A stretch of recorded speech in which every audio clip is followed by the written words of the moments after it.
소망이고 구원자이심을 믿습니다. 두 사람의 유태인이 싸우고 있었다고 합니다. 그 싸움의 내용은, 말싸움의 내용은 담배를 피우는 것과 기도하는 것을 같이 할 수 있느냐라고 하는 것이었다고 합니다. 우리가 볼 때는 말 같지도 않은 걸 가지고 싸우고 있지만 아무튼 두 사람이 싸우는데, 그러면 이 해답이 안 주어지니까 그러면 랍비에게 가서 물어보자 해가지고 랍비에게 가서 물어보았다고 합니다. 한 사람이 말하기를, 선생님, 기도하다가 담배 피울 수 있습니까? 그러니까 랍비가 대답하기를, 야, 이 사람아, 기도야말로 하나님과의 엄숙한 대화인데 어떻게 담배를 피우겠나?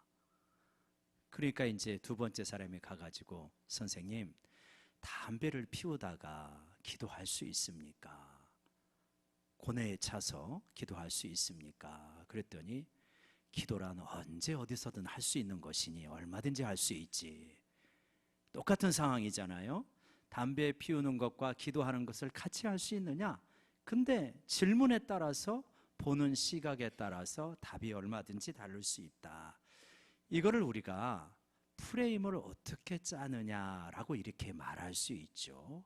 프레임이라고 하는 단어는 원래 이제 자전거 같은 것의 골격을 말하기도 하고 액자라는 뜻을 가지고 있는데, 정치에서는 어떤 이 사실이나 상황을 보는 어떤 체계, 그거를 프레임이다라고 이렇게 말합니다.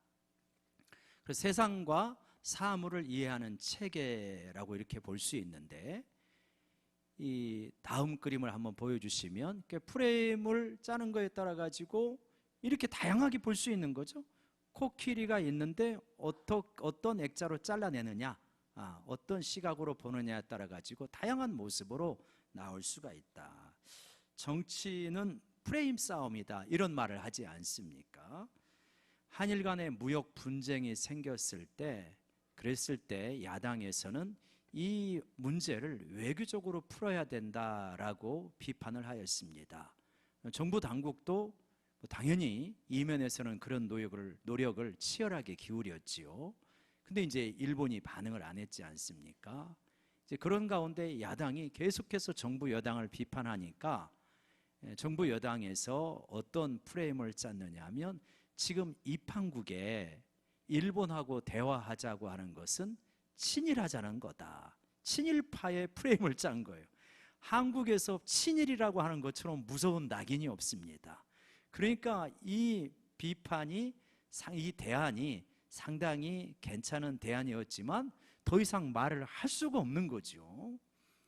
지금도 마찬가지잖아요. 법무부 장관의 어떤 이 프레임이, 지금 이 시대의 중요한 과제가 검찰 개혁인데, 검찰 개혁을 잘할 수 있는 적격자이냐라고 하는 프레임은 사라져버리고, 이 자녀가 이 금수저로서의 혜택을 누리고 있느냐 아니냐, 이 집안이 이제 그렇게 프레임을 짜니까 수세에 몰릴 수밖에 없는 거죠.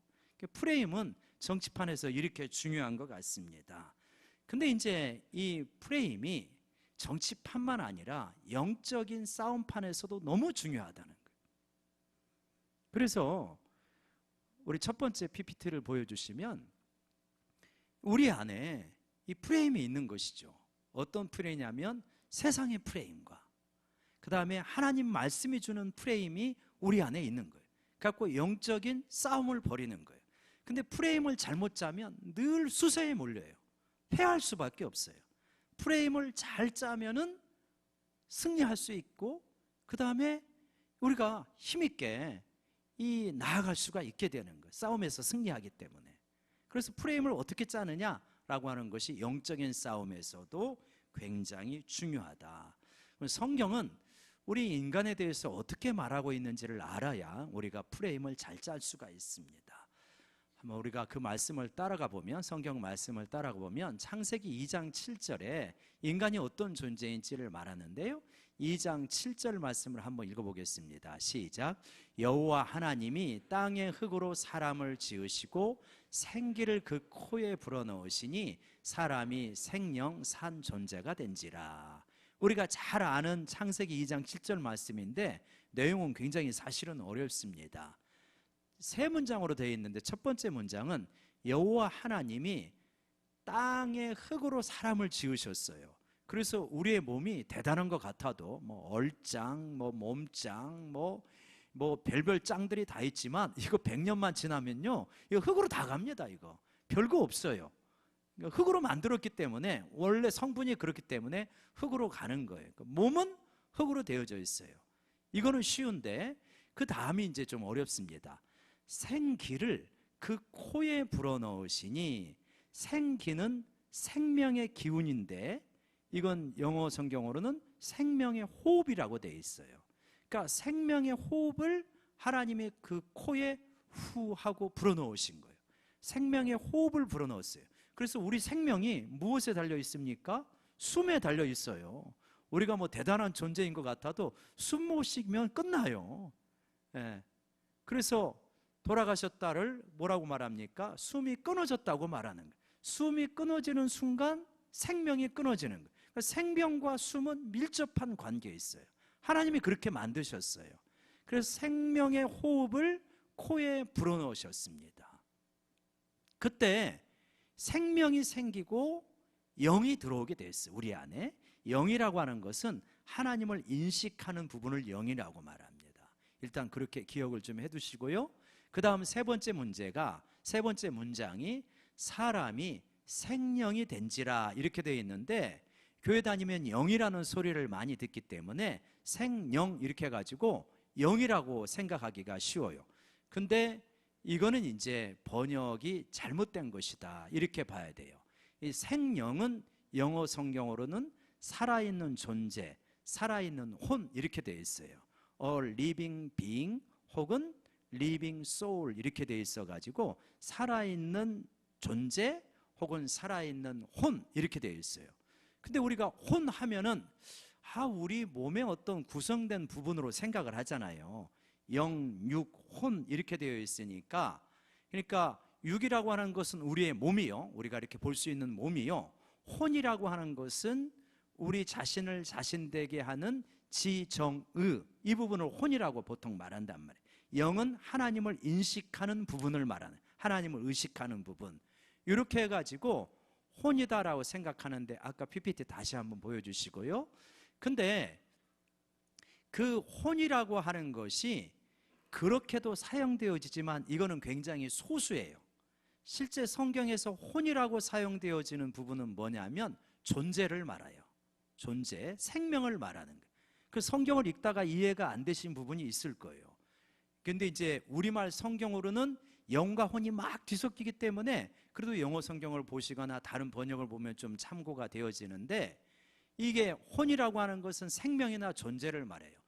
그래서 저기서 생영이라고 할 때 영을 말하는 게 아니라 저거는 살아있는 존재 그리고 이 원래 이제 원어로는 살아있는 혼이라는 뜻이에요. 살아있는 혼. 근데 혼이 존재 생명이라는 거예요.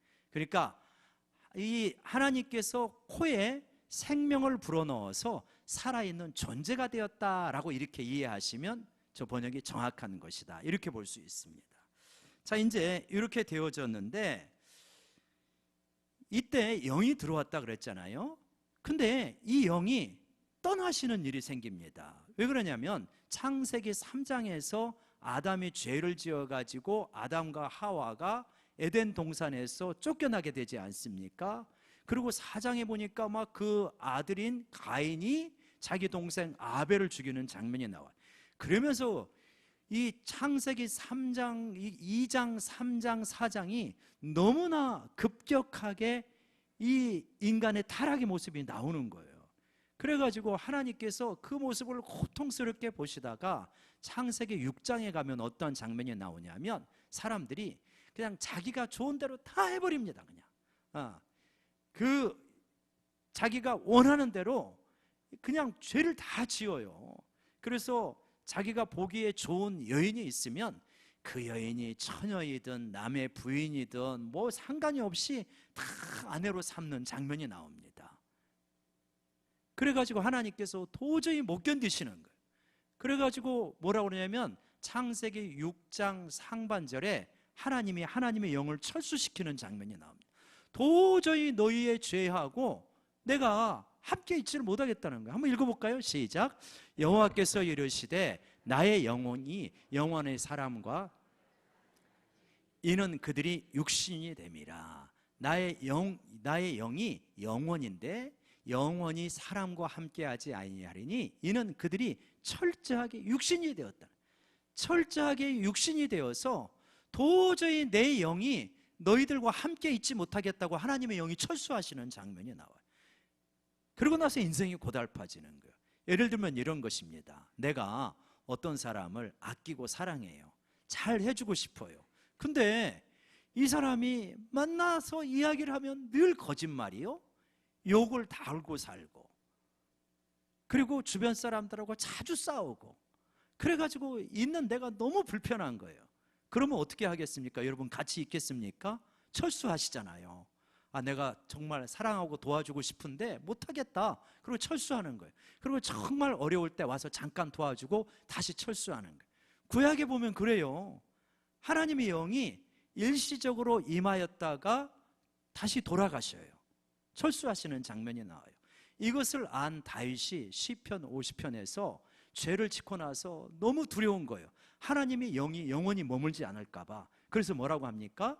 주여 성령을 거두지 마옵시고 내게 구원의 기쁨을 회복시켜 달라고. 성령을 거두어 가실까 봐 너무 두려운 거예요, 다윗이. 이게 지금 구약 시대를 살아가는 인간의 모습이었습니다. 하나님의 영이 철수하셔서 인간이 육신적인 존재로 살아가는 거예요. 그러면 그 삶이 어떻게 되냐는 거예요. 그 삶이 이 모습을 잘 알고 있는 모세가, 이 지금 하나님의 영이 철수한 장면을 모세가 하나님의 영광 가운데 썼잖아요. 그리고 나서 그 인생을 보니까 이렇더라는 거예요. 시편 90편 10절에 인생을 모세가 보면서 이렇게 말해요. 요약하기를 이렇게 말하는데 같이 한번 읽어봅시다. 시작. 우리의 연수가 70이요 강건하면 80이라도 그 연수의 자랑은 수고와 슬픔뿐이요 신속히 가니 우리가 날아가나이다. 야, 인생 참 허망해요. 연수의 자랑이 뭐야? 오래 사는 것의 자랑이 더 많이 수고했다는 거예요. 더 많은 슬픔을 경험했다고 하니 이 얼마나 이게 인생이 허망하냐 이거요. 그것도 그 세월이 붙잡을 수 없이 신속히 날아가더라. 이 세상에 부귀 영화와 지혜를 다 가졌던 솔로몬이 그 인생을 압축하여 말하기를 이렇게 한마디 문장으로 말합니다. 전도서 1장 3절의 말씀 우리 같이 읽어볼까요? 시작. 전도자가 이르되 헛되고 헛되며 헛되고 헛되니 모든 것이 헛되도다. 예, 허무 시리즈예요. 그냥 지나놓고 보니까 다 헛되더라. 많은 분들이 동의하실 거요. 이게 인생이라는 겁니다. 인생이 왜 이렇게 되었나? 제자리에 있지 않기 때문이에요. 에덴 동산에 살아야 되는데 에덴 동산으로 쫓겨났어요. 공간에서, 이 에덴 동산이라는 공간에서 쫓겨나니까 이렇게 어려워진 거예요. 또 중요한 하나는 뭐냐면 영이 하나님을 의식하면서 살아야 되는데 하나님의 영을 거두어 가버리셨어요. 그래서 인간 스스로 살아가니까 너무 힘든 거예요. 너무 고달픈 거예요. 그래서 사람의 마음속에는 이 하나님의 영을 의식하는 부분이 있습니다. 하나님의 영이 철수가 되었지만 하나님의 영을 의식하는 부분이 있는데 그 기억까지 철수된 건 아니에요. 그래서 늘 공허합니다. 그래서 이 속에 무언가를 채우려고 해요. 그래서 이 세상에 많은 것들을 채우려고 합니다. 내 것으로 안 되면 다른 사람의 것을 빼앗아 가서라도 채우려고 그래요. 그래서 갈등이 생기고 싸움이 생기는 거예요. 우리나라 거로 안 되면 다른 나라 거를 갖다 채우려고 해요. 그래서 전쟁이 생기는 거예요. 그렇지만 안 채워지죠. 늘 인생은 공허할 수밖에 없는 거예요. 이러한 인생을 불쌍히 여기셔서 하나님께서 하나님을 배반한 인생들을 긍휼히 여기십니다. 그래서 독생자 예수 그리스도를 보내셔서 하나님을 배반했던 모든 죄악을 짊어지고 십자가에 죽으시고 부활하십니다. 그리고 우리에게 성령을 주시는 거예요. 근데 예수님이 부활하신 다음에 제자들에게 나타나셔서 뭐라고 하시냐면 요한복음 20장 22절을 보면 예수님께서 나타나셔서 제자들에게 평강이 있으라 하신 다음에 읽어볼까요? 시작. 이 말씀을 하시고 그들을 향하여 숨을 내쉬며 이르시되 성령을 받으라. 숨을 내셨잖아요. 왜 숨을 내쉬는지가 주홍색 글씨로 됐는지 이해가 되시죠? 아까 조금 전에 살펴봤던 창세기의 말씀, 창세기에서 하나님께서 그 코에 숨을 이렇게 생기를 불어넣으셨다고 했잖아요. 원어로 보면 그 코에 생기를 불어넣었다는 단어하고 숨을 내쉰다는 단어가 똑같은 단어예요. 왜 예수님께서 숨을 내쉬며 성령을 받으라, 성령을 받으라 그냥 한 말씀만 하셔도 되는데 왜 숨을 내셨냐? 부활하시고 난 다음에 숨이 가쁘셔서 휴 이렇게 하셨냐? 그게 아니라는 거예요. 하나님께서 코에다가 후 하고 불어넣었듯이 후 하고 똑같은 걸 하는 거예요. 그래서 제자들이 안 거예요. 창세기의 말씀을 지금 예수님께서 재현하시는구나. 그리고 창세기 6장 3절에서 떠나셨던 성령을 다시 예수님이 부활하시고 우리에게 불어넣어 주시는구나. 예전에는 성령이 떠나셨는데 이제 이 성령이 오시면 떠나시지 않고 우리 가운데 영원히 머무시는구나. 이거를 가르쳐 주시는 거예요. 그래서 숨을 내쉬며 성령을 받으라 이렇게 하시는 겁니다. 그래서 이제 우리가 다시 어떤 존재가 되었냐면 이제 하나님의 영이 머무시는 그러한 영적인 존재가 되었고, 그래서 이제는 하나님을 의식하고 이 하나님 앞에서 살 수 있는 놀라운 존재가 되었다는 것을 믿으시기 바랍니다. 이제 이 엄청난 존재가 되었어요. 하나님의 영이 우리 안에 머무십니다. 믿으십니까? 예수를 믿는 사람은 성령이 우리 안에 머무시는 거예요. 성령이 우리 안에 머무시는데 안 머무시는 것처럼 사시는 분들이 있죠. 성령이 머무시는데 안 머무시는 것처럼 산다니까요. 왜 그러냐는 거예요. 성경에 보면, 기독교 역사를 보면 진짜 성령이 머무시는 거를 느끼고 그걸 실제로 맛보면서 살아가는 사람들이 많은데, 분명히 성경에서는 그렇고 기독교 역사에서는 그렇고 믿음이 좋은 사람들은 그런데 왜 나에게는 그 역사가 그렇게 일어나지 않느냐, 이게 좀 안타까움인 거예요. 그렇죠? 예수님께서는 요한복음에서 내가 온 것은 양으로 이러한 영적인 생명을 얻고 더 풍성히 얻게 하려 함이라 라고 말씀하셨습니다. 예수님은 분명히 그걸 위해서 오셨어요. 그리고 상당수의 사람은 그걸 누리며 살아요. 근데 어떤 분들은 그랬으면 좋겠는데 그게 나한테는 잘 안 된다, 이런 분들이 있다는 거예요. 왜 그러냐는 거예요. 그 비밀이 오늘 열리시는 줄로 믿으시기 바랍니다. 로마서 8장은 그거를 말하고 있는 거예요. 우리가 지금 읽었던 말씀이 그거예요.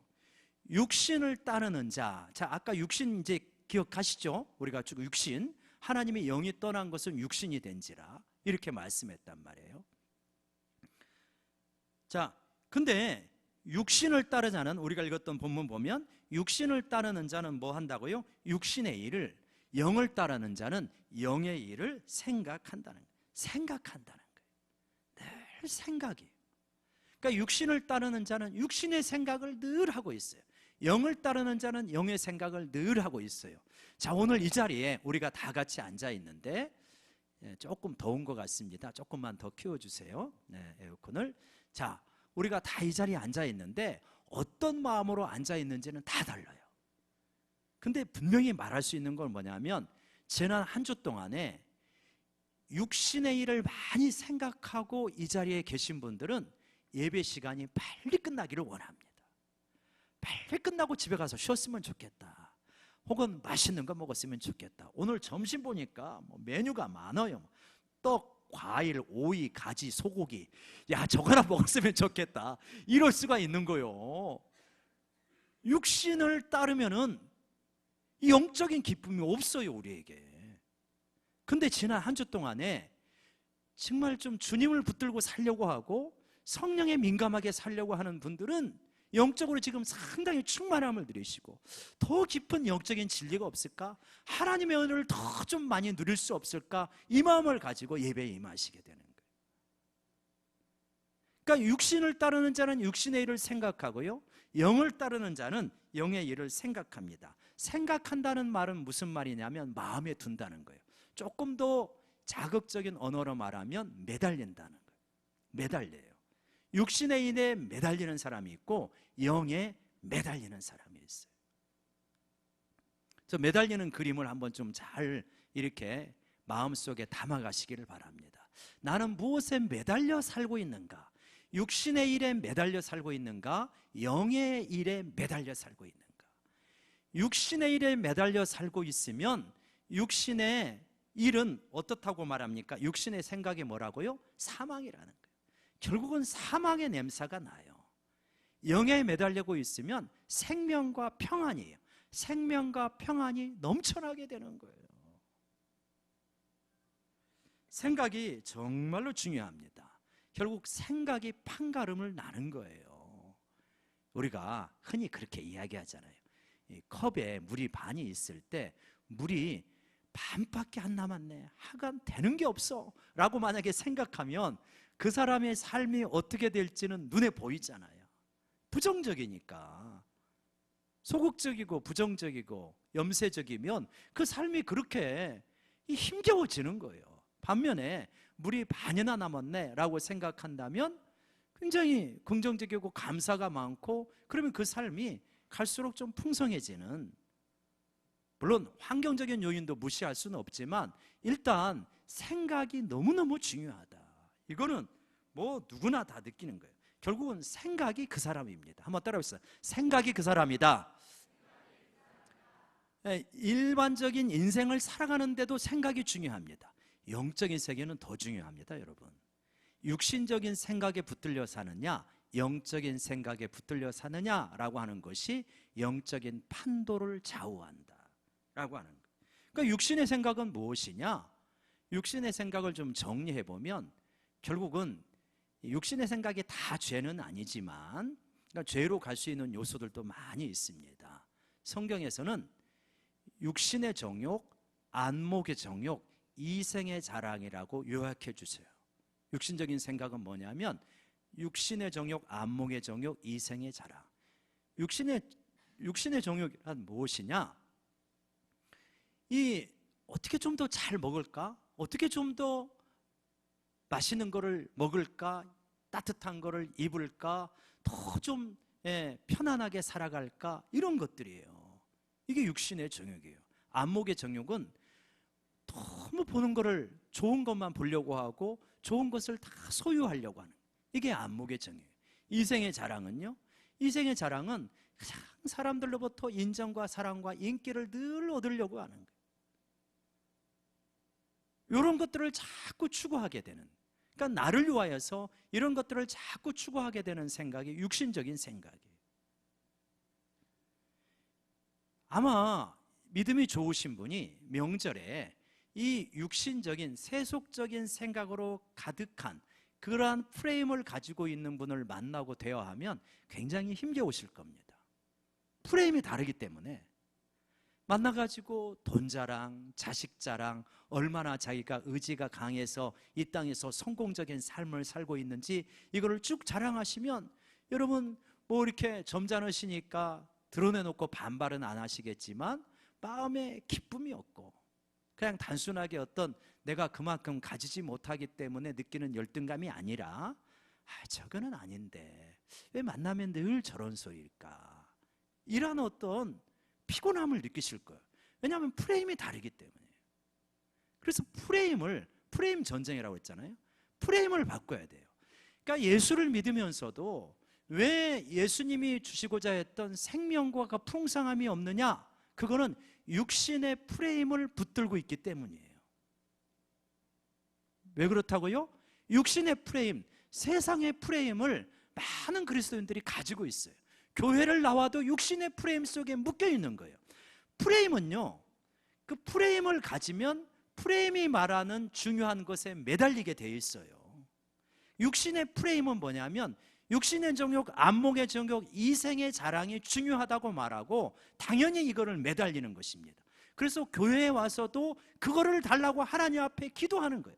땡깡을 써더라도 돈을 받아야 되겠고 출세를 얻어야 되겠고 성공을 하나님께 받아내겠다는 거예요. 그게 육신의 프레임이에요. 하나님의 때로는 허락하셔요. 그러면 은혜 받았고 축복 받았다고 말해요. 하나님의 때로는 거두어 가셔요. 그러면 하나님이 나를 버리셨다고 하나님 앞에 원망하고 하나님 앞에 낙심하는 거예요. 프레임이 잘못된 거예요. 프레임이 잘못되니까 매달리는 것에, 엉뚱한 것에 매달리는 거예요. 그래서 롤러코스터를 타죠. 그런 것이 주어지면은 그냥 충만하고 떨어지면은 낙심하고 이렇게 되어져. 이게 아니다. 프레임을 잘 짜야 된다라고 하는 거예요. 하나님이 말씀하시는 프레임을 보면은 그게 아니라고 가르쳐 줍니다. 이 땅의 것들을 안 주시겠다는 게 아니에요. 이 땅의 것들은 그림자고 진짜 영원한 실체가 너에게 있다라고 말하는, 그 대표적인 사람이 누구냐면 모세입니다. 모세는 히브리서 11장 24절, 25절, 26절 거기를 보면 모세가 어떤 사람입니까? 우리 한번 도리어 한번 읽어볼까요? 시작. 도리어 하나님의 백성과 함께 고난받기를 잠시 죄악의 낙을 누리는 것보다 더 좋아하고. 보세요, 모세가 바로의 공주의 딸이잖아요. 왕자잖아요. 그러니까 아니 그냥 이 애국 궁전이 약속하고 있는 그 낙을 얼마든지 누릴 수 있잖아요, 가만히 있으면. 근데 이 낙을 누리는 것보다 하나님의 백성과 함께 고난받는 것을 어떻게 했다고요? 더 좋아했대요. 프레임이 바뀐 거예요. 이 땅에서 애굽 왕의 이 왕자로서, 왕족으로서 살아가는 것보다 하나님의 영원한 백성들과 함께 고난받는 게 훨씬 더 유익이다, 그 길을 가는 겁니다. 사람은 자기가 좋아하는 것을 따라가게 돼 있어요. 그래서 저 육신의 프레임이 아닌 영의 프레임을 더 좋아하고 고난의 길을 갑니다. 그래서 26절에 뭐라고 말하냐면 애굽의 모든 보화보다도 그리스도를 위한 수모를 선택했다는 거예요. 여러분, 이게 이 세상의 육신의 프레임으로 보면 어떤 사람입니까? 미친 사람이죠. 말이 안 되는 거지. 그러나 이 하나님 나라의 프레임으로 보면 모세가 가장 지혜로운 사람인 거죠. 모세가 혹시 워낙 역량이 뛰어나기 때문에 애굽의 왕자가 될 수도 있었겠죠. 왕이 될 수도 있었겠죠. 그러나 저 고난의 길을 가고 모세는 영원한 나라의 가장 탁월한 지도자로 하나님 나라에 서 있지 않습니까? 우리가 천국에 가서 모세를 보고 싶지 않습니까? 아유, 모사 선생님 어떠셨습니까? 그러지 않겠어요. 차원이 다른 거라는 거예요. 그래서 여러분, 우리가 예수님을 믿는다고 하는 것은 뭐냐? 프레임이 바뀌는 것이다. 육신의 프레임을 따라가면서 거기에서 말하는 것, 소유에 매달리는 인생이 아니라 이 하나님 나라의 프레임으로 영원한 가치를 붙드는 그러한 프레임이 바뀌는 것이다. 영을 붙드는 프레임이 바뀌는 것이다. 이렇게 프레임이 바뀌면 여러분, 우리가 이 프레임을 바라보면 우리가 얼마나 행복한 존재인지를 알 수 있게 되어집니다. 세상의 프레임으로는 우리가 그렇게 행복하지 않을 수 있어요. 그렇게 부자도 아니고요, 지위가 높지도 않고요, 뭐 자녀들이 뭐 그냥 이렇게 성공적인 가도를 달려가지 않을 수도 있고요, 공부를 아주 뛰어나게 잘하지 않을 수도 있고요. 그러면 세상적인 프레임으로는 내가 별 볼 일 없는 존재일 수 있어요. 그런데요, 하나님 나라의 프레임으로 보니까 내가 보통 사람이 아닌 거예요. 보통 사람. 첫 번째로 내 모든 죄가 용서받았음을 믿으시기 바랍니다. 아니, 여기 보세요. 8장 1절에 그러므로 이제 그리스도 예수 안에 있는 자에게는 결코 뭐가 없다? 정죄함이 없는 거예요. 그 무수한 부끄러운 죄악들이 결코 정죄가 없대요. 정죄가. 그냥 이거 하나만 가지고도 할렐루야를 외칠 수밖에 없는 거예요. 죄사함을 깨끗하게 받은 존재라는 거예요. 누구 앞에서도 당당하게 하나님 앞에 이 죄사함의 이 확신을 가지고 나아갈 수 있는 존재가 되는 거예요. 어디 그것뿐입니까? 내 안에 하나님의 영이 머물고 있는 거예요. 내가 주님 안에 있고 주님이 내 안에 있는 이 엄청난 신분을 말하는 거예요. 그래서 까불지 말라는 거예요. 세상아, 이렇게 말할 수 있는 삶을 살아가게 되는 거예요. 여러분, 프레임을 잘 바꾸셔야 돼요.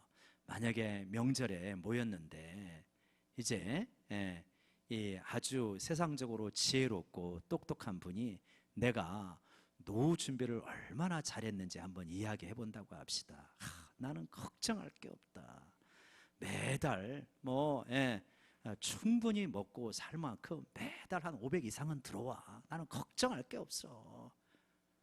그러면서 노후 준비를 이야기할 때 여러분 속으로 입 삐죽거리지 마시고 이렇게 질문하시기 바랍니다. 작은아버지, 노후 준비는 되었는데 사후 준비는 되었는지요? 노후 준비는 되셨는데 사후 준비가 뭐냐? 저는 노후 준비는 확실하지 않지만 사후 준비는 완벽하게 이루어졌습니다. 여러분, 노후 준비하고 사후 준비하고 한번 비교해 보라 이거예요. 차원이 다른 거예요. 우리는 영원한 하나님의 나라에서 하나님 앞에서 영광을 누리면서 영생을 얻는 그러한 존재인 줄로 믿으시면 아멘. 사후 준비가 끝난 거예요. 노후 준비 해봤자 10년 20년이고 사후 준비는 억만 년인데 차원이 다른 거죠. 프레임을 바꿔야 된다니까요.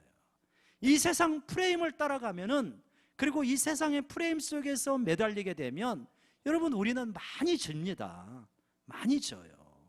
그러나 이 하나님 나라의 말씀의 프레임으로 잡고 가면 이미 우리가 승자가 돼 있는 거예요. 얼마나 우리가 복된 존재인지를 확신하면서 살아가게 되는 거예요.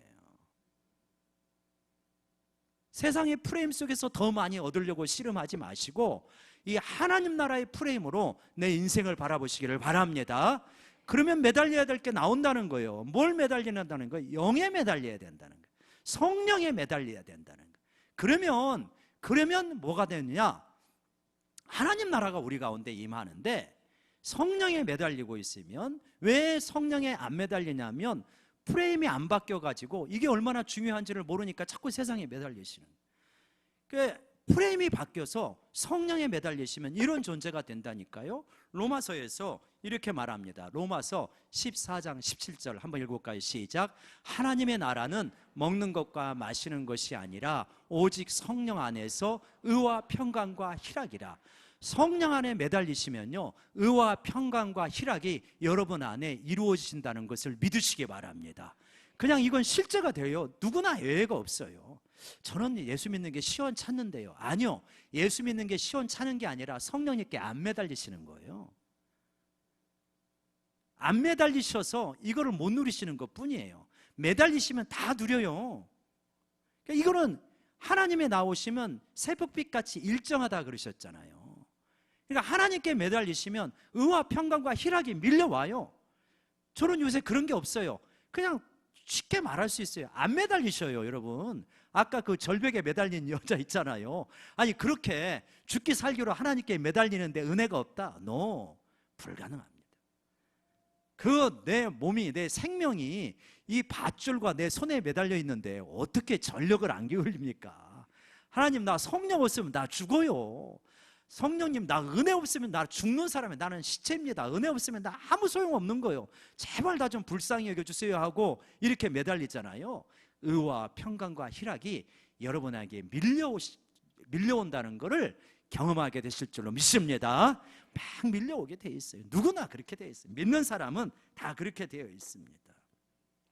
그러면 이 세상 것들은 그냥 그렇게만 매달려 있고 안 한다는 거냐? No, 그것도 아니에요. 하나님을 중심에 붙들고 살아가면 더 잘 살아가게 되는 겁니다. 더 잘 살아가게 돼요. 믿음 생활 잘하면 공부 더 열심히 하게 되고요. 믿음 생활 잘하면 이 회사가 가지고 엉뚱한 짓 안 하고 집중하여 회사 일하고요. 믿음 생활 잘하면 하나님의 방법으로 올바르게 사업하려고 애쓰게 되는 겁니다. 그렇게 되어 있습니다. 골프 선수 최경주가 있잖아요. 옛날에 이제 PGA에서 우승하고 그러지 않았습니까? 골프 PGA 시합을 하면 이렇게 하루에 끝나는 게 아니라 나흘인가 하잖아요. 근데 이제 하루 이틀 사흘이 되고 이제 나흘째 됐는데 아마 이렇게 랭킹이 뭐 상당히 우위에 있었겠죠. 그러니까 잠을 못 자고 스트레스를 너무 받는 거예요. 너무 스트레스를 받으니까 그 모습을 보다 못한 아내가 말씀을 주었어요. 그게 요한복음 15장 16절 말씀이었대요. 너희가 나를 택한 것이 아니요 내가 너희를 택하여 세웠나니 이는 너희로 가서 열매를 맺게 하고 또 너희 열매가 항상 있게 하여 내 이름으로 아버지께 무엇을 구하든지 다 받게 하려 함이라. 짧은 말씀을 주면 외기가 쉬웠을 텐데 긴 말씀을 주니까, 그리고 이게 익숙한 말씀이 아니잖아요. 우리가 잘 아는 말씀이긴 하지만 이렇게 늘 암송하는 말씀이 아니니까 이 말씀을 암송하는데 이렇게 암송하면서 잣대요. 그리고 이제 이 말씀을 붙들고 가면 틀림없이 좋은 성적이 하나님이 주실 테니까 걱정하지 말고 가서 쳐라. 이제 아내가 했는데 가가지고 이제 첫 번째 홀에서 이제 티샷을 하려고 딱 준비하는데 말씀이 생각이 안 나더래요. 그래서 그 말씀이 무엇인지 이게 다 외우기가 한 번에 잘 안 외워지잖아요. 그래가지고 그 말씀이 뭔가 이게 구절 이제 이게 완전히 외우려고 하는데 잘 이렇게 떠오르지 않아가지고 아무튼 그 말씀을 계속 암송하면서 이거를 놓고 그러면서 이제 치고 그러면서 이렇게 쭉 하는데 이 말씀이 완벽하게 안 기억이 나는 거예요. 그래가지고 계속 골프를 치는지 말씀을 암송하는지 그러면서 계속 치고 갔답니다. 그래서 15번째 홀이 됐는데 그때 이 말씀이 완전하게 기억이 나가지고 할렐루야 하면서 암송하면서 딱 치고 보니까 그 리딩 보드라고 합니까? 거기에 1위로 올라가 있더래요. 그래가지고 이제 그 말씀을 암송하면서 18번 홀까지 왔어요. 18번 홀에서 또 이 말씀을 암송하면서 이렇게 그 볼이 좀 어려웠는가 봐요. 기도를 하는데 놀라운 역사가 일어났는데 퍼팅 라인이 보이더랍니다. 쭉 이렇게 골프 치시는 분들은 이 말씀을 암송하시면 좋을 것 같아요. 퍼팅 라인이 보이더래요. 그래가지고 그 퍼팅 라인에 이제 공을 쳐가지고 넣고 그래서 이제 PGA 첫 우승을 하게 되었다. 그렇게 간증했다 그래요. 하나님 그렇게 영에 매달린다고 하는 것은 내가 생업의 일을 안 한다는 게 아니라 이렇게 하나님께 매달린다는 의미예요.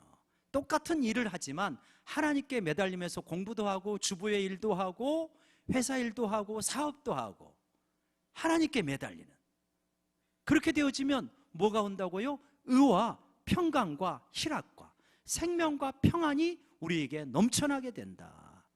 여러분 이것이 우리의 비밀인 줄로 믿습니다. 그러니까 우리의 풍성함의 비밀은 어디에 있냐면 성령 안에 있다고 로마서 8장에 말하는 거예요. 성령님이 우리 안에 와 계시다. 그 성령님께 매달리라는 거예요. 여러분 우리가요 세상 프레임 따라가면 백전백패할 가능성이 많습니다. 프레임 바꾸셔야 돼요. 내 안에서 하나님의 말씀의 프레임으로 바꾸시고요 거기서 말하는 것에 매달려야 됩니다. 절벽에 매달리듯이. 근데 그게 뭐냐면 성령이신 거예요. 성령에 매달리시는 거예요. 그러면 어떻게 되냐? 이러한 역사가 일어나게 된다. 자, 이번 명절에도 이번 명절에 나를 어떻게 즐겁게 할까? 어떤 맛있는 걸로 나를 배불리게 할까? 어떤 좀 재밌는 걸로 나를 즐겁게 할까? 이렇게 육신을 쫓아가시는 것이 아니라 영에 매달려서 어떤 이번 명절에 어떤 것을 하나님이 기뻐하실까? 이번에는 좀 경건서적을 한 권이라도 읽어야 되겠다. 이번 명절에는 참 어렵고 힘든 사람을 조금 돌봤으면 좋겠다. 이번 명절에는 내가 가족들을 섬겼으면 좋겠다. 그러면서 영에 매달리면서 나아가면요 여러분 명절에도 얼마든지 평강과 희락과 기쁨과 생명과 평안이 우리에게 넘쳐나게 될 줄로 믿습니다. 또 좋은 기회이기도 한 거죠. 평상시에 늘 바빴으니까, 바빠서 성경 못 읽고 바빠서 기도 못했다 했으니까 사실 어떻게 보면 하나님과 동행할 수 있는 그런 좋은 시간이기도 한 거죠. 이번 명절 휴가를 보내시면서 육에 매달리는 것이 아니라 영에 매달려서 하나님 나라의 의와 평강과 희락을 우리 것으로 누리시는 우리 모두가 되기를 축원합니다. 우리 기도하십시다.